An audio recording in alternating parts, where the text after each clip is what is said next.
Ongi etorri Gutun Zuria Bilbao, Azkuna Zentroko letren nazioarteko jaialdira. Jarraian, utopiak pentsatzeko marko bat izeneko solasaldia izango da. Alba Garmendia eta Jule Goikoetxea idazleen artean.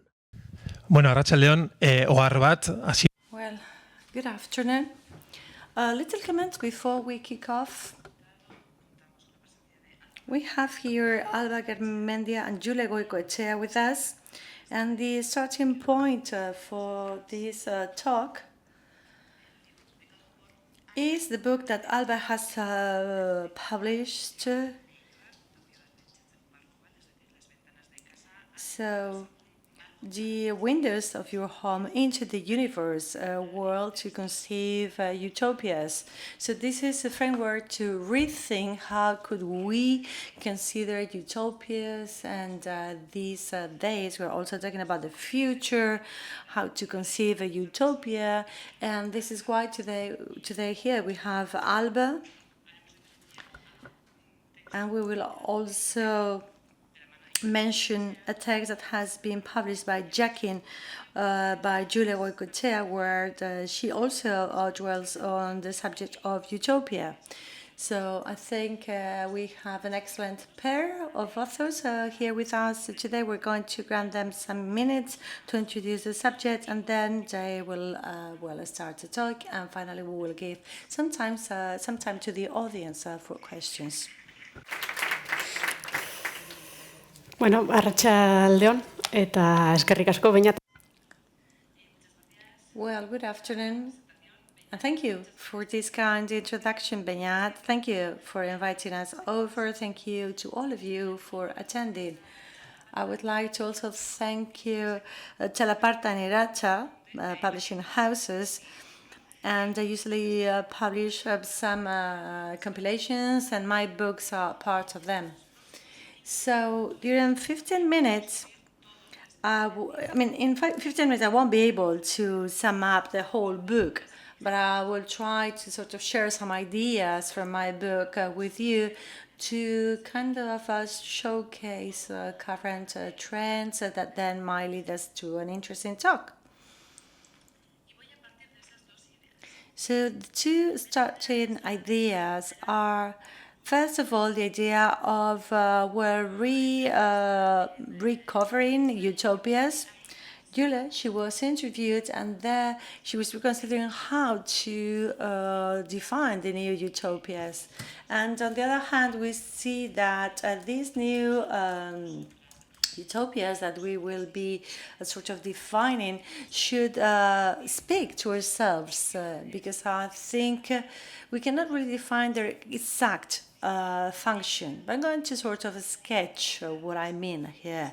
First of all, I would like to vindicate utopia, modern utopias on the one hand and critical utopia on the other hand.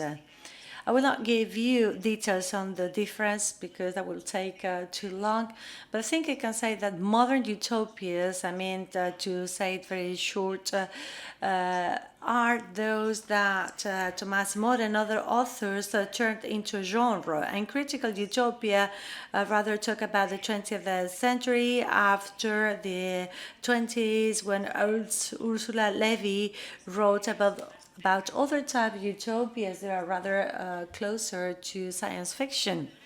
And from now on, I will talk about critical utopia. What are critical utopia?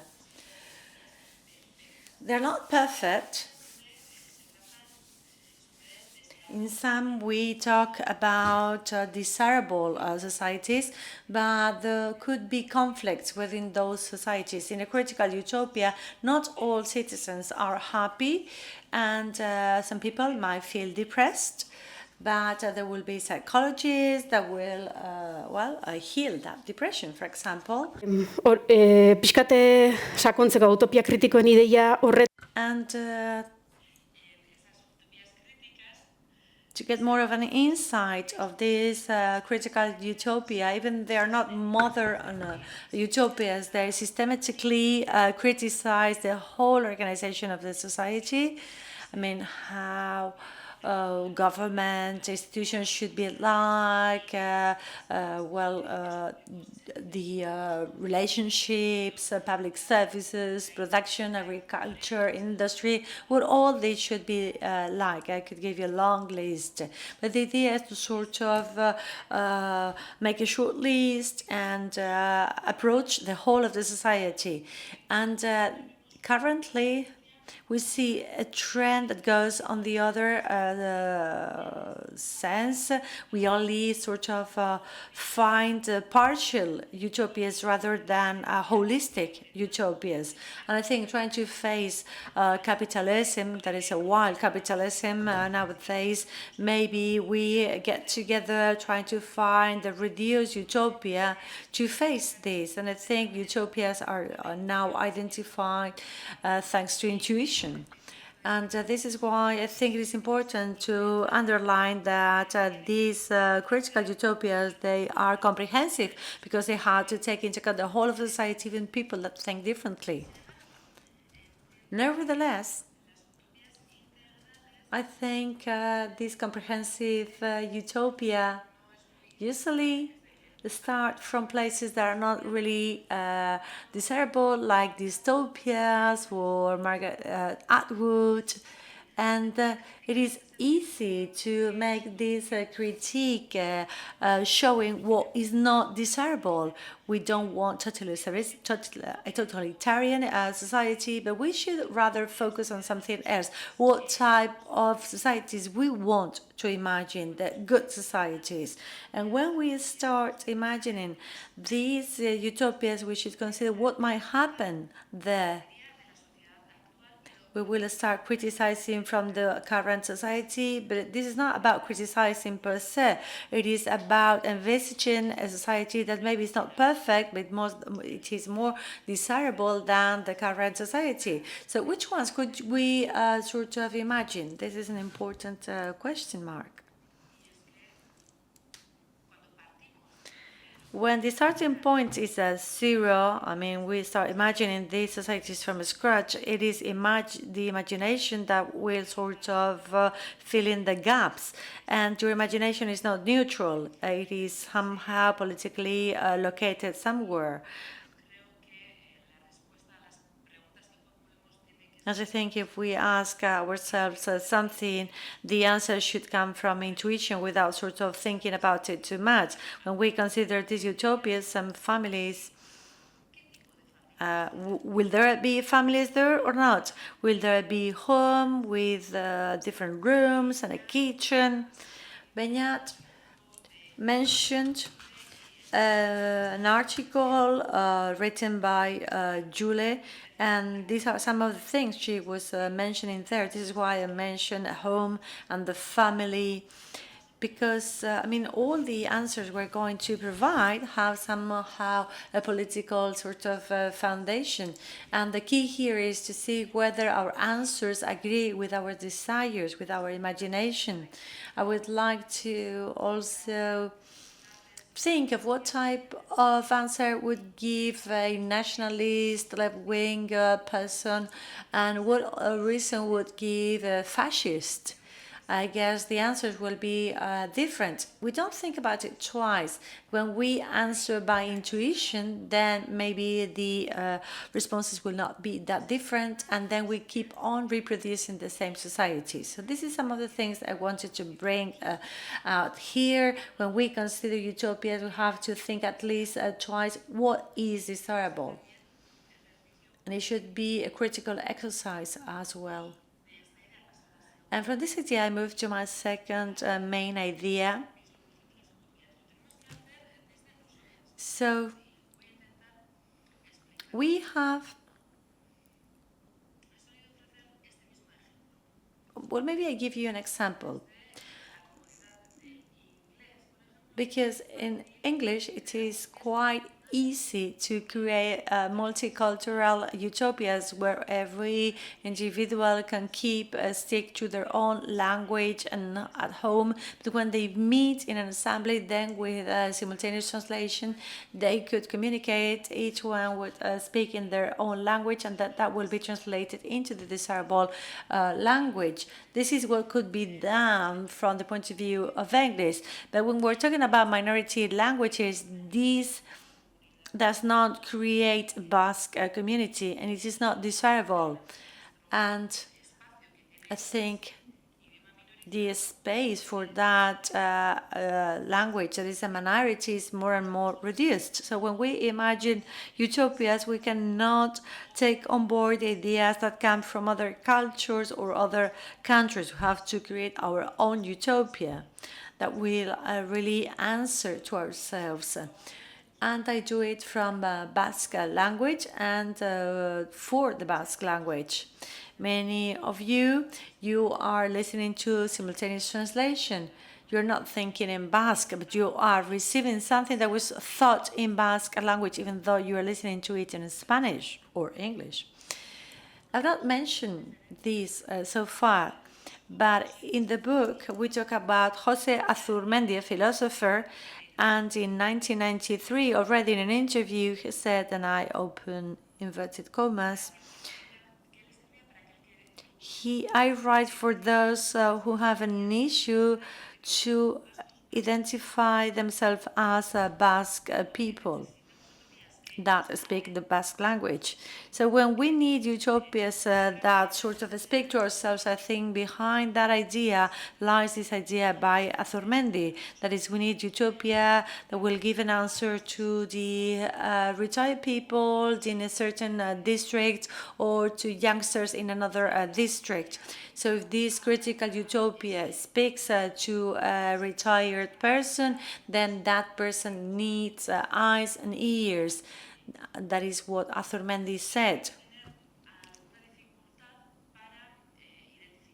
And it will be difficult for that person to identify himself or herself within the territory. And if there is not a conflict within these people to inhabit that space, then Azurmendi would say that I would give them a good dinner and make them happy. But if they had some internal issues as Basque speakers to identify themselves as such, then they need tools to face that problem, and they should be created from the Basque language.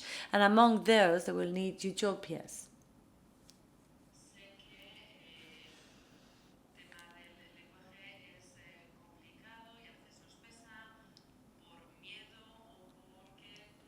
I know the subject of language is quite complex, and it is always there this desire to acknowledge all these repressed identities. Because in those societies there are always conflicts. Some come from class issue, from language issues. So when I was giving an example, imagine we've got somebody working in a big hotel in Bilbao cleaning, and that person will still be oppressed in relation to a Basque speaker because of the race, the language. But if this same person works in a brisqueta, and maybe the cleaning person is a young boy, then the situation will be different. It will be a different situation. Or maybe somebody from a farm, we have some complexes, or a young boy that cannot speak the language. So they will have different conflicts. But that cleaning person plays two roles, can be the oppressor and the oppressed. And by this, I don't mean that they are especially oppressed. We know that oppressions are about relationships, are not identities as such. But within that relationship, oppression happens. And that reproduces itself unless we stop it, we do something about it. I mean, with different environments, this will be different. And in some places, the language is a reference. If the oppressor is a Spanish speaker, given that linguistic norms also plays a role when we're talking within the patriarchal system of a white male. But this is about relationships.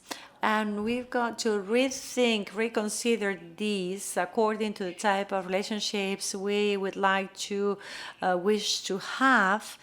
It might also happen that this cleaning person might have ears and eyes and maybe have an issue in order to identify himself or herself as a Basque person. With those identities, they need other dynamics. I think imagination can be the right tool because, this is how we can conceive a holy society. And then we've got to see what relationships we want to sort of see as normal, what type of relationships we want to extract from the political debate. And I am running out of time, so I'm going to conclude. I think I've already shared here some elements for later talk. And I would like to conclude by saying that these new utopias, when we claim them, they've got to be utopias that speak to ourselves. In order to do so, we'll have to define that us, that speak to us. So who is us? And this is for sure something that is constantly evolving. It might be workers in an oil company, somebody in a Brisqueta district. So in order for this to speak to us, we've got to define what is desirable in terms of language, but also in terms of all the other elements that form a society. I'm talking about families, educational centers, institutions, and the list could be very, very long. So now I give the floor to my colleague, Jule. Well, thank you very much for this wonderful introduction. Thank you, Beñat, for introducing us. And what you've said is really interesting, because we've made the difference in between critical and modern utopias. I like to tell you that when I was on my third year, on the third and second years of university, I teach utopia, and my students have to write a utopia. But it cannot be simply a utopia. You've got to define a utopian state. Why? Because there we introduce and further element. There should be in the state conflicts and problems, and that is the main difference with modern utopias. These modern utopias have been developed with modernity, in parallel with capitalism. And those ones who have been created by us, by Europeans, and they talk about how we see religion, the Christian religion. We kill God, and then we have Christian paradise. There's the fruit of a political project.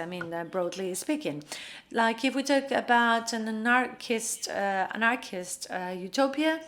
This is a very traditional one. We will talk about a society where there will be no hierarchies, no social classes, no state. And therefore, we have to maybe define a project. So maybe it's a socialist utopia. We want society without classes. That would be a socialist society, and we need the strategies of the socialism instead in order to create this communist utopia. So we need to get rid of the state. We'll have to also set a dictatorship of the workers, and in order to do so, or by doing so, we will produce a society without classes. And in order to get there, we need the strategies. And liberal utopias work in a similar way. The goal is different, but imagine we need or want a society with a free market and the invisible hand of Adam Smith. So what is in common in between these three utopias? Modern ones, they sort of do a universal planning. And we do A, B, C, Z, we will reach that utopia where it is important that there will be no power and no conflicts, because this is related to a Christian paradise.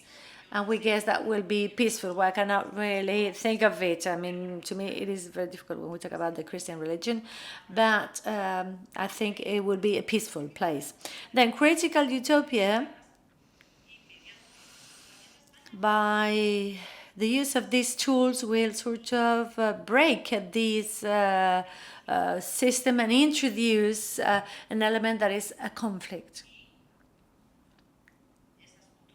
And this utopia will see oppression, conflicts, maybe depressions, as you mentioned. It's a different framework. And I like the word framework because there is a framework also. So what happens? As you say in your book, utopias could be good for different goals: to play, to imagine, different situations, different territories, beings that will never really exist. But since critical utopias are also political, then there is a theory, and I see them as a political tool to create a better future, a desirable future. So what happens here? When you have to build that future, then you have to imagine it. We need the ability to create that better future, and here comes trouble. Because Jakin in Usurbil organized a talk, and there was a training done by Jakin, and one of the activities we organized was we were speakers, and then we asked the audience, how could you imagine a better utopian society? And the answer we got, as my students do at the beginning of the year, they would imagine a world that is somehow a bit better. This world, but a better world, talking about care, better system. We will all have access to all the different places. It will be like the current situation, but only improved. This is quite normal because we need tools in order to think, but we have to think differently. So we need different tools to think off the box. Because, I mean, we've got some tools that come from the language. And when I teach, and also in the article that I wrote in Jakin, I made the same exercise that then led to lots of controversy in the social media. Well, to start with, utopia is a space. And in order to consider a different society, we have to consider a different space, and we need a new way or a different way to organize a space. The space is very important. Then secondly,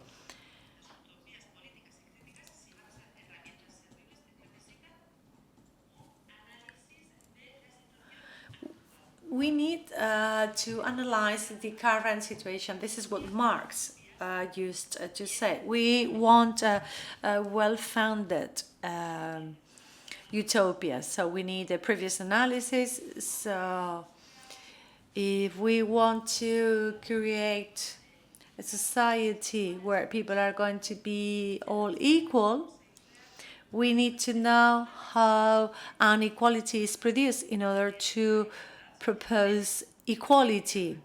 So we need to know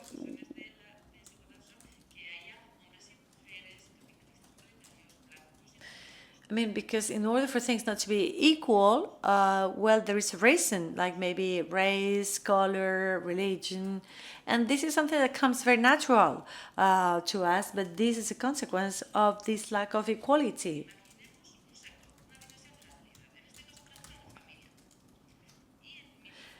Let's take a family. If I propose a socialist, anti-racist, feminist utopia. Then I propose, here we cannot have capitalists, men, women, white people. We've got to create a utopia with resources where we can undo current subjects, because we need subjects, because they are the consequence of this inequality. So let's take a family, and this is only an example. I could give you many other examples. We could talk about education, but today here I'm talking about families, because it's also mentioned in Alba's book. But currently, all over the world, the non-paid work is done at home. And 85% of this non-paid work is done by women within families.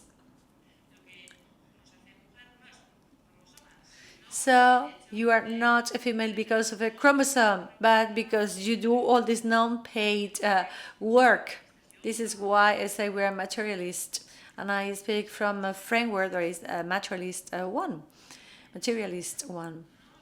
So then, within a family, 67%, 70% of the violence also against women also happens within a family. So a family is unity of disappropriation, because there is where the non-paid work happens, where most of the violence happens. So, I mean, we do not want to abolish for no reason family. We want to abolish it because if you put an end to a family, is because you've been analyzing why you should do that. So I propose, okay, let's take this space and analyze it following through rules. Within this new utopia, people with having sexual intercourse will not be able to live together, and if they have children, they cannot live together either. That is the foundations of a nuclear hetero family. So this is the mononuclear family. If we have to create a space where this cannot happen, then we have to think of a different type of housing. And here we propose, because the goal is, again, make this category of male-female vanish. So first of all, you have to eliminate this role of father-mother. So maybe we'll have 4 fathers or mothers. We only have one word in Basque language, guraso, for mother and father. So children will have all these many fathers and mothers. So maybe they should take a shift, same as divorcees do. Some people will take care of children 1 week, then other people will take care of the children the week after. So this should be organized by shift, so it is well organized. And then dwellings will be organized for this purpose, because, I mean, this family then will live together with friends or other people somewhere else. But there are different possibilities. But the two rules are the basic foundation of all of this. Of course, we've got to guarantee housing and so on. So what is going to happen with time? When the family structure changes, then we undo that unity of production and expropriation, because there will no longer be a mother there having to work and not being paid. We know that most of the work leaves are asked by women. So then these categories of mother and father will vanish away. So then the babies that will come to this world, also emotionally, their structure will change. Why do I say this? Because when you abolish a family, same as has happened with other abolitions, will bring about change in the emotional structure of human beings, because people want to have a couple, children, and that is the desirable thing. So this status quo provokes that people talk about what is desirable or desired by most of the people, but you've got to also modify the external infrastructures, and then you come to a world where there are different choices, where to live with your friends, to have children or not to have children, and so on and so forth. All this opens largely the future, especially to women, because you don't have to be a partner or a mom. And if all this disappears, then the non-paid women will no longer compulsory be done by women. So we will talk about different utopian societies. In utopias, there will be control, because we don't start from scratch. We don't start from scratch. We start from the current society. We need to put in place strategies to move towards that new society, and we need to see how we steer towards that society. But the trend is for men not to look after and care after, because they will defend their identity. That's why we need control mechanisms to build equality in all societies. Equalities and freedoms require very specific domestication processes, and I think my time's up. Just realize. Let's continue with the dialogue. I'll leave it here for the time being, but as a summary, if I may. I use utopia as a political mechanism for transformation. But it's very important that everything is science-based. And when I say science-based, I mean based on all sciences and current scientific paradigms.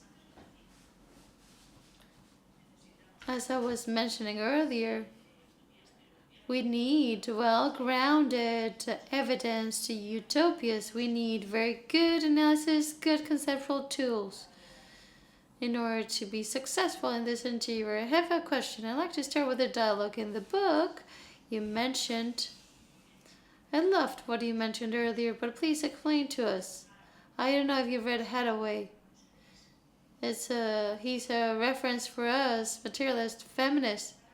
And Hathaway, whom we quote often, and we quote much more often than Jose Azurmendi.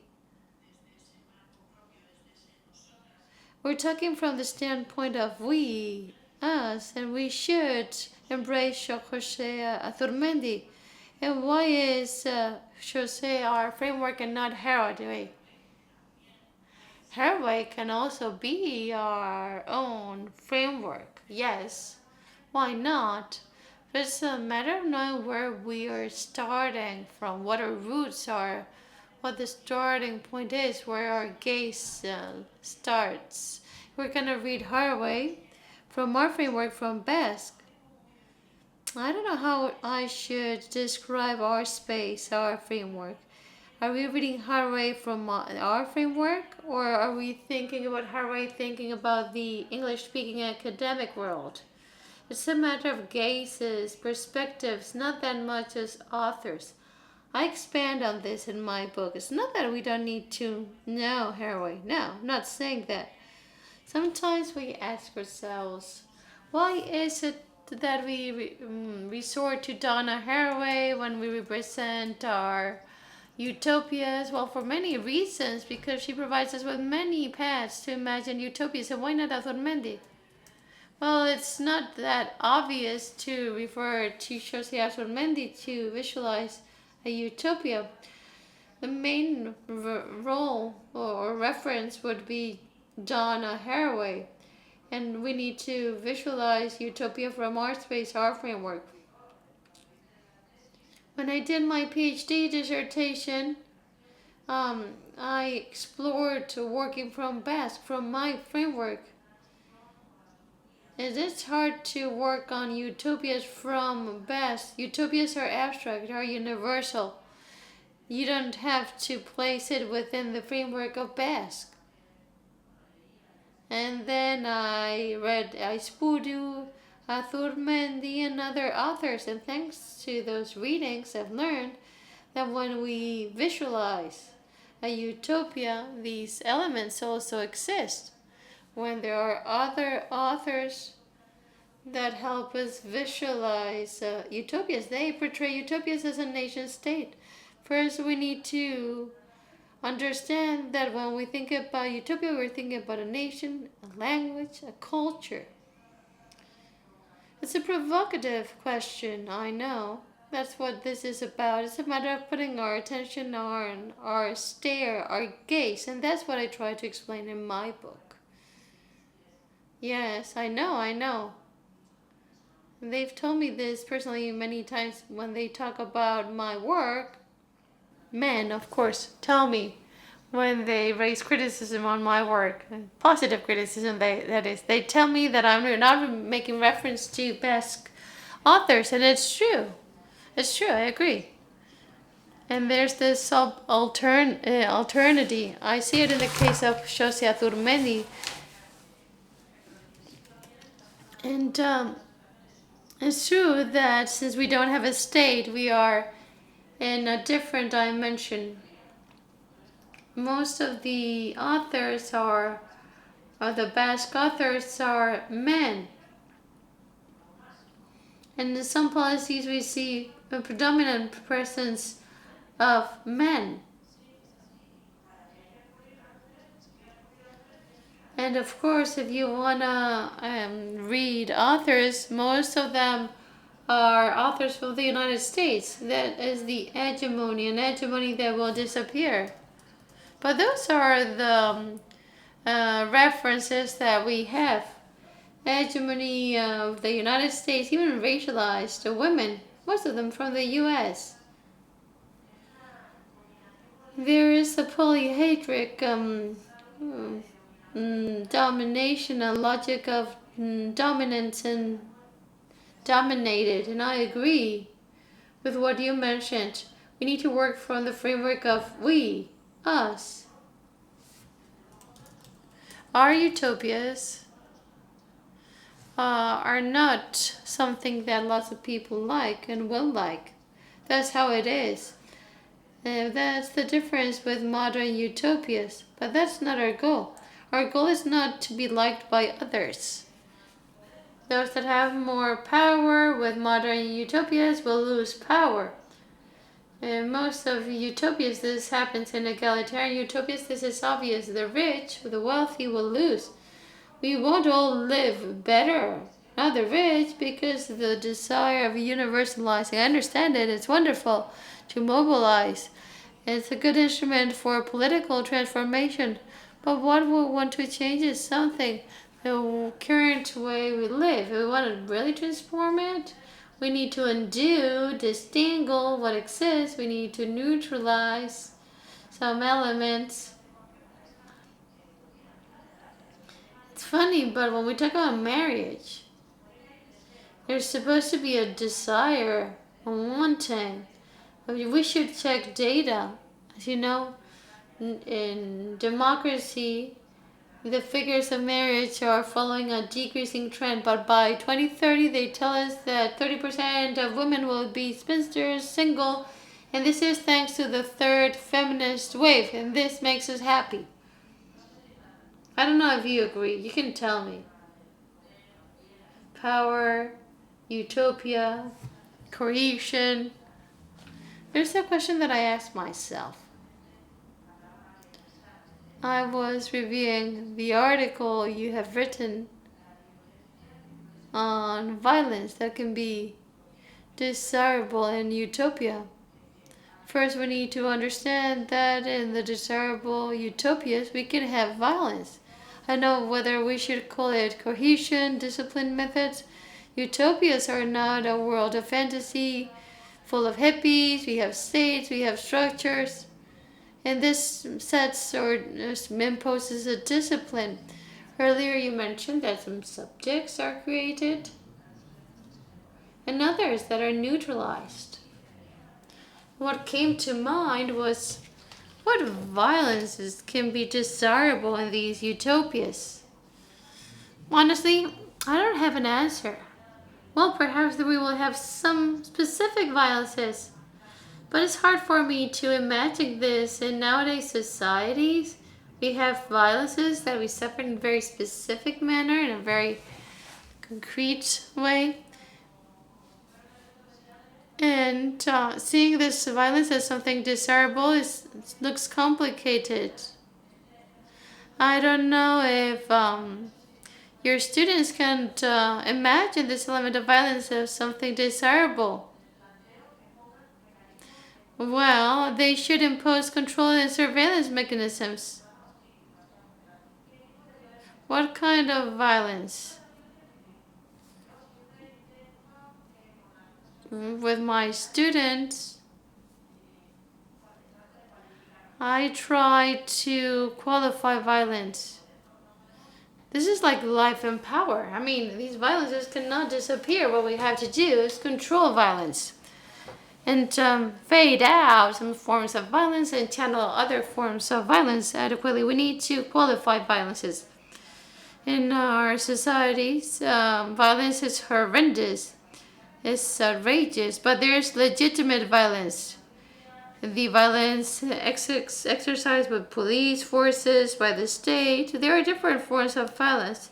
But on the other hand, we're saying that violence is necessary for life. But we need to see what kinds of violence we're talking about. With education and marriage, violence is a very important dimension. We have violences that are naturalized and stop being violences or seen as violences as such. Marriage, for example. Where does marriage come from?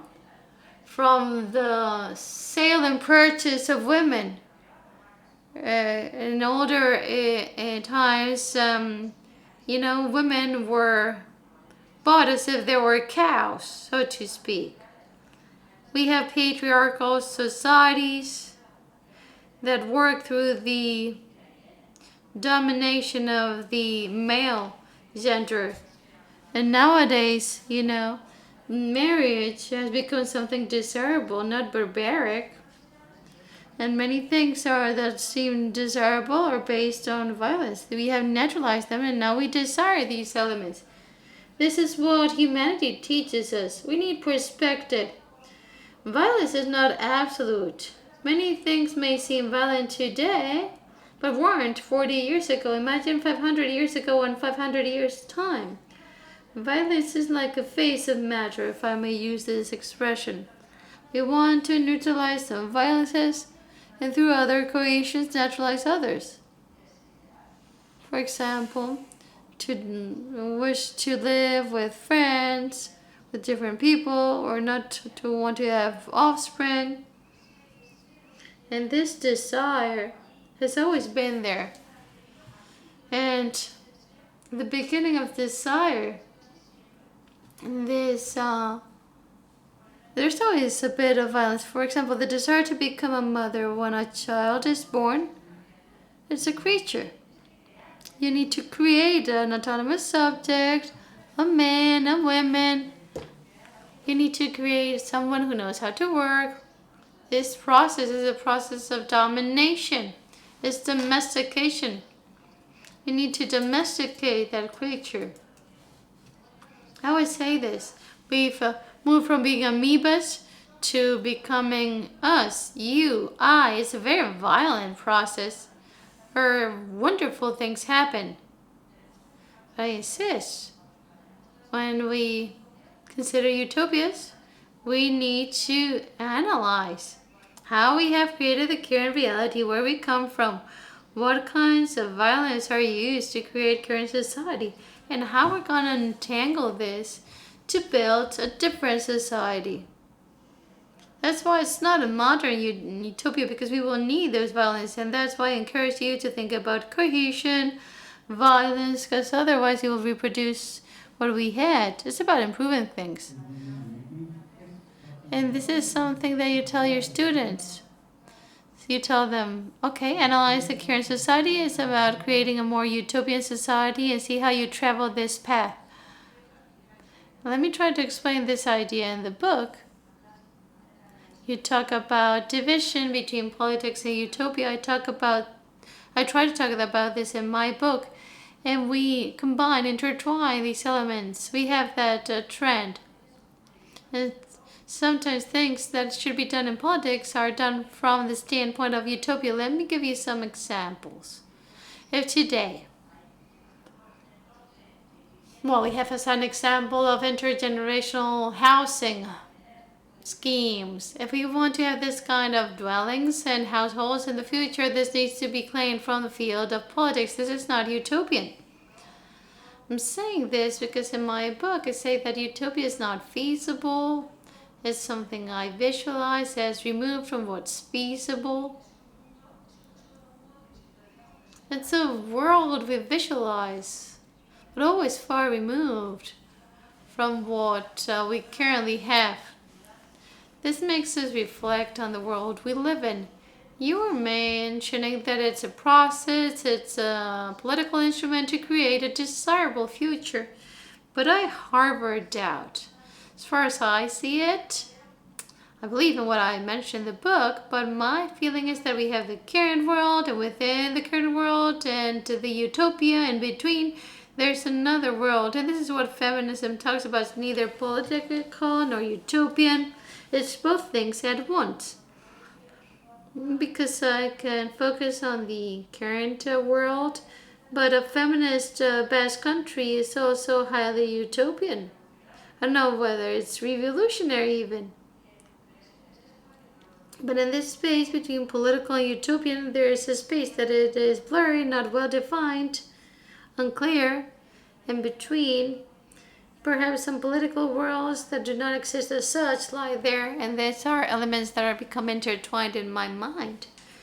I don't know if it's clearer to you. This connection between this world and the future, is it more evident for you? How do you experience this distinction between politics and utopia? I had never thought about it that way. I'm more like a practical person. Let's get doing things. Let's see what works.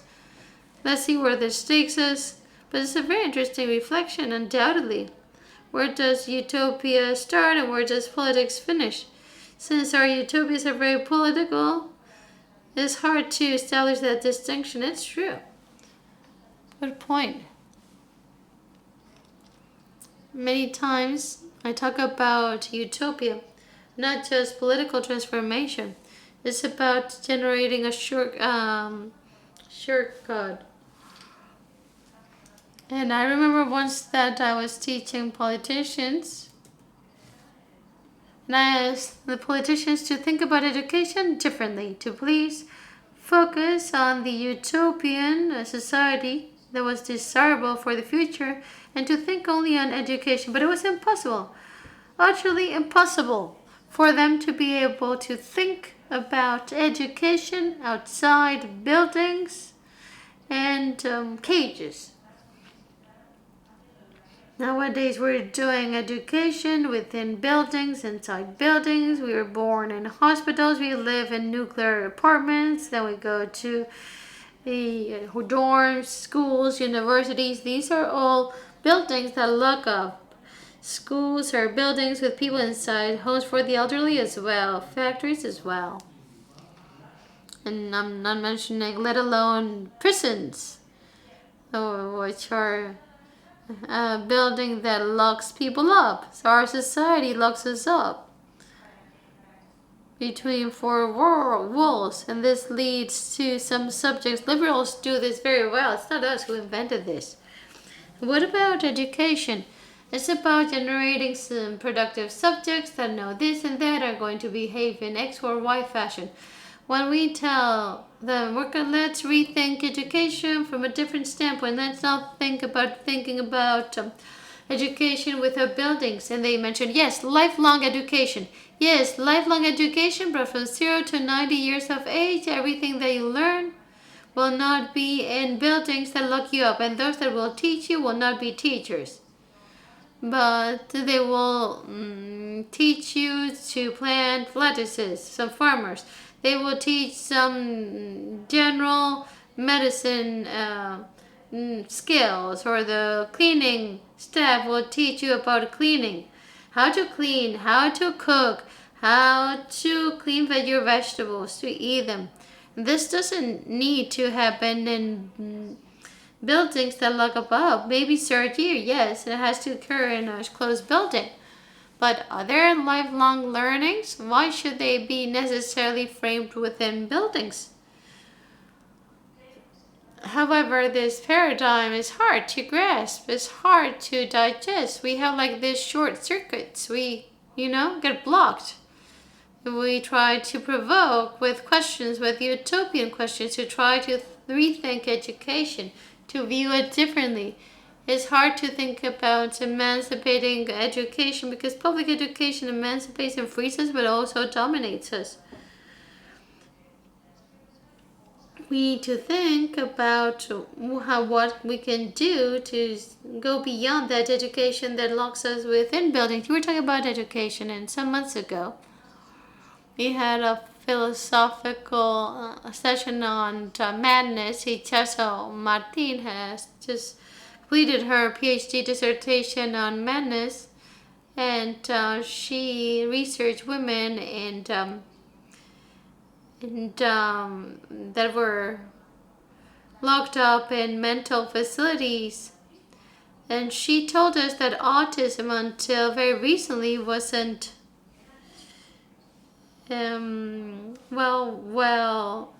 described, because these people were very productive, and because of the way they were perfect to work in production and chains. But when we steered towards a service-oriented society, this change and this diagnosis of autistic traits was done. Why am I saying this? Because when we think about utopias, depending on how production is, depending on how societies are organized, that of which we consider normal or mental illness can change. And as regards to education, the same applies.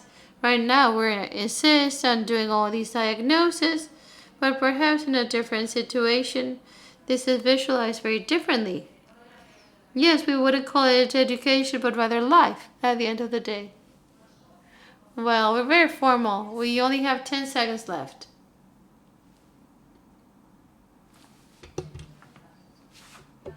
Thanks to both of you, Jule, Alba. How very interesting. How thought-provoking. I'm sure there will be many questions out there.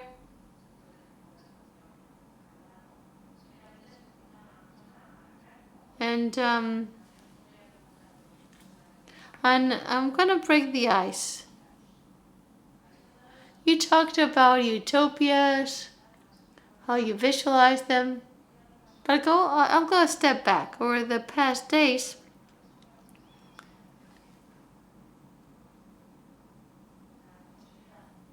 past years, it's becoming hard for us to think about utopias. It's easy for us to think about dystopias and apocalypses, but it's really hard for us to do the exercise that you've just done, to envision and imagine utopias.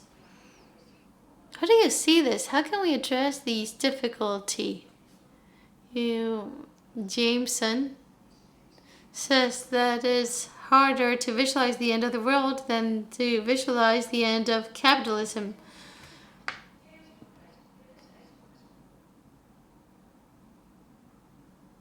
How do you see this? Laila Martinez tells us in her book at the beginning that utopia is not an island, and the intro to her book is from the year 2000-ish. And she used to give lectures, and the attendees after the lectures asked her how she imagined the future. And nobody would answer whether that society was more desirable than the current one, whether working hours would be cut, and the workers will recover worked hours. Everything was visualized in a very apocalyptic fashion. Be it as they may, when they ask us about utopias and what utopias we can imagine, we see that we have great difficulties to imagine them. We feel great pressure on our shoulders. It's hard to respond from a different framework. There's no alternative. We feel very small because of the immensity of the task. It's an extremely broad question. It's not about one single utopia. We can have several desirable utopias. And we can start providing intuitive answers and start toying around with these elements. This can help us release the pressure and the load, the burden from our shoulders. We need to be bold. We need to be brave. We need to stop thinking that weight of the future of humanity lies on our shoulders. Yes, to my students, I put them in groups and I tell them they cannot do the exercise on utopia at home. They need to be doing it locked up in the classroom, in the building. Lockdown sometimes very good because you control the situation. I control them a great deal when they do this exercise. Why? Because they all start with dystopia. And I tell them, no, that's not good enough. It needs to be something that you desire. Because what's hard for us is not simply to imagine another thing, but rather to think about what's desirable for us. A big percentage of what you desire is what status quo desires. Having a couple, as mentioned earlier, having a baby, these are the status quo desires that you need to replicate. But at this crossroads, you need to think about something desirable, but that doesn't replicate the status quo. And that's why I need to control my students. They spend an hour and a half, and I go from table to table controlling them. So they don't talk about dystopia, and it becomes, rubbish. They need to do detailed, in-depth analysis. It's hard for them to conceive a desirable world. When you ask people what they want, not what they desire, but what they want, and we really talk with young people. I'm a teacher at uni. And not just with very young people, but those that have completed their PhD, 25-year-olds. When you ask them what they want, it's hard to have a clearer idea. Imagine if they ask us what we would like to desire. What is it we would like to desire? Because one has many desires that perhaps one doesn't want to have. So it's a gargantuan test. So I always look them up. If you leave them, there's a trend to go to the status quo narratives, to replicate the desires of the current world, and less paid work, better jobs, etc. But what is it that we would desire? Do you want to work? Yes, no? What is it that we describe as work when doing this exercise? We need to think about many concepts that are basic. What is work? What is labor? We want to transform work. We need to revisit work. What do we believe is work? What qualifies as work? We need to change everything. We cannot define it merely as a job or something that you do in exchange of a salary. Work is everything that you do in your reality. How will jobs be distributed? Not just paid work and all kinds of work. It depends on what's essential, what isn't. There we have a conflict, and then we need to go back to the us. And it's really difficult to create these us, these entities. And for this reason, all these us's are created through violences. Then we have to see what kind of violence, because we not generate or create without cohesion. This has changed the way we understand freedom. Freedom is not about running around the place, naked with no pressure from society.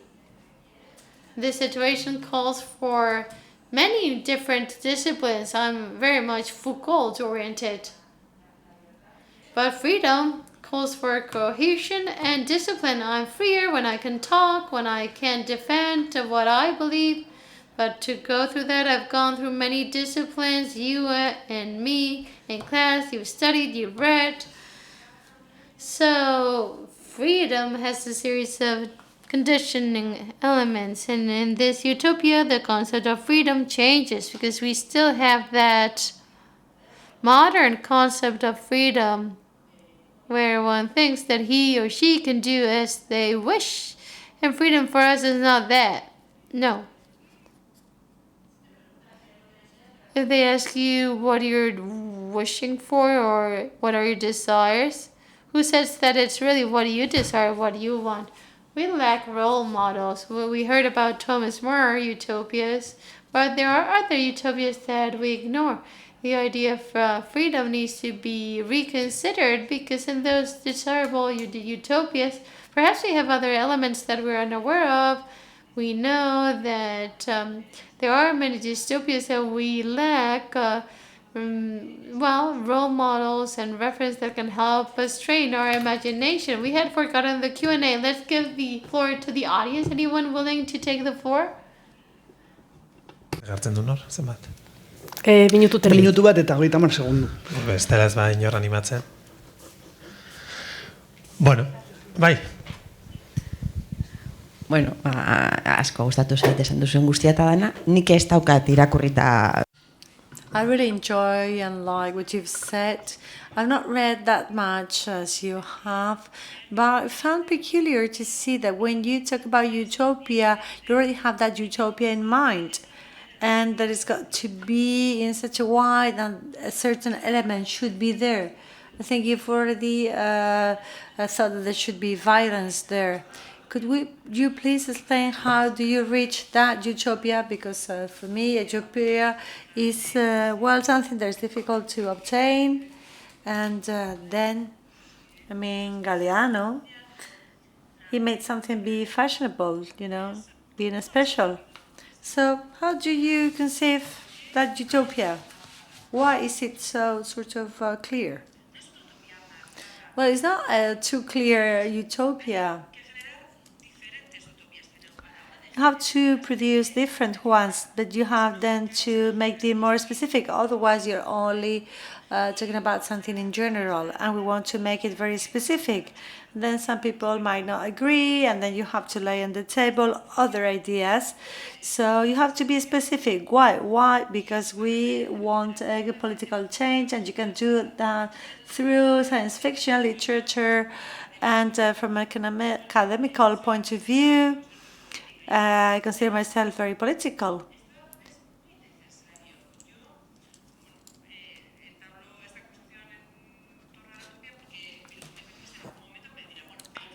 I mean, I will be told you have to work on this specific utopia, and the feminist movement will decide in a certain moment, well, we have to consider certain utopia. We're going to publish something, and we have to then define it. So I am very practical. So when I'm asked to do something, then I start moving. Little by little, in the last years, we've been working collectively. We lay on the table a subject, and then we organize different days where we get together in small groups, and we say, let's imagine we're in 2029. There are no men and women. And that is the sort of premise. So how did we get here? Well, sports, aesthetics. We analyze different dimensions of it, and every group thinks of something else. So, how did we have to consider how does sport has changed in order for us to get there? So this is kind of playing. It's like a game because we're not developing a political program. Then we're not a Chinese Communist political party.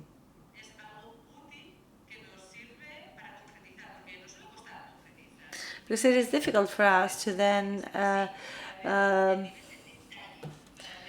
escalate down to something practical. And we can be, dairy and think of something specific, because maybe you say if there are no female and males, then what would be the classification in sports? And this is a mechanism just to shortcut our thinking rather than to produce a specific utopia. Because for me, the main issue here is that we cannot think differently. And if we cannot think differently, we cannot create a different type of society. Time is up. Bueno, onaino, eskerrik asko berriro, Jule eta Alba. Well, thank you very much. Thank you, Jule and Alba. Thank you also to the audience.